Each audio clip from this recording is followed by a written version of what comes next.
Hello guys and girls.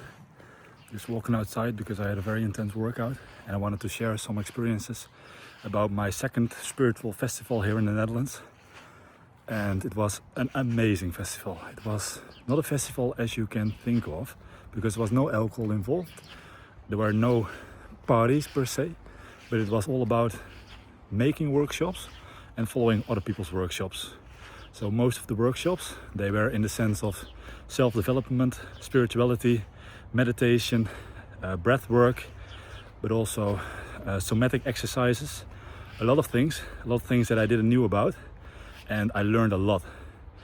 And if there was one overarching theme of this festival, I think it was to be more connected with your body. Because if we look at it, meditation, what happens if you do meditation? You become aware of all the senses in your body, all of it, all your senses. You start to feel them, you start to process them by feeling them.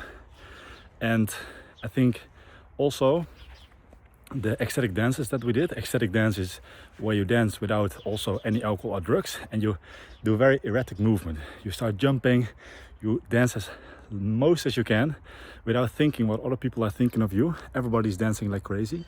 And also then, if you do it, sometimes it even made me cry by dancing so intensely with a lot of people. Just like also feeling all your body. It's crazy. Once you really focus on dancing so much without thinking, right? You just turn off your mind, you start dancing.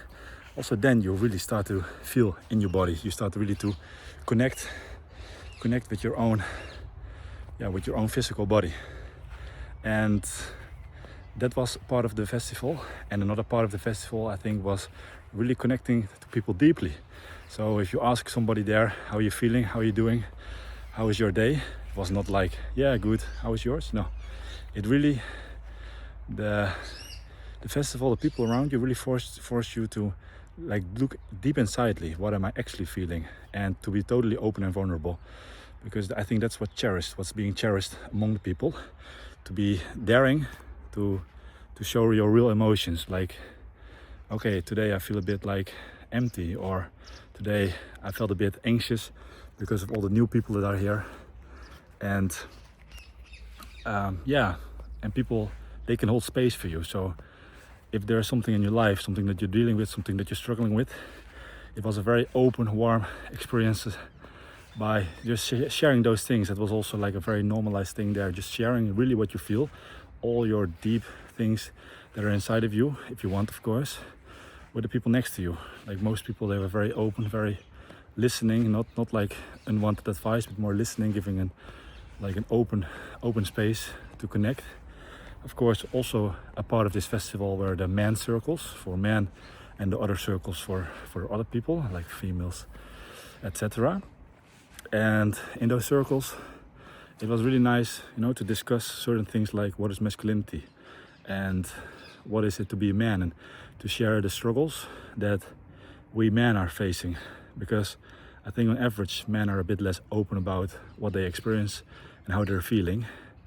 And yeah, being in a man's circle, like talking to other men about their struggles, about their insecurities, really deeply connecting, but also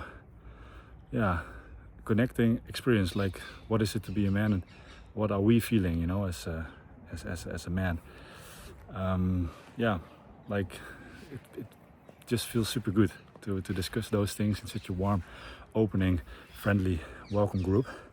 It was my second time this time, and I can't wait to see them again, because these people really have a big open heart. And I just wanted to share that with this video. Love you guys. Oh yeah, and one other thing that I wanted to share is me and my best friend, we're gonna do a Vipassana in a couple days, which is a 10-day silent retreat where you're only gonna meditate for 10 hours a day without speaking to anybody. This will be my third time, and I know how it helped me in the past, and it's a thing that I decided to do after my breakup, to become fully myself again, to think about a lot of things, but also just to like get into my body more. So stay tuned for that update video, because last two times I wanted to make a video about it, but some time passed and I lost a bit of the information. So this time I'm gonna make like a big video about my Vipassana experience the third time. So stay tuned for that as well.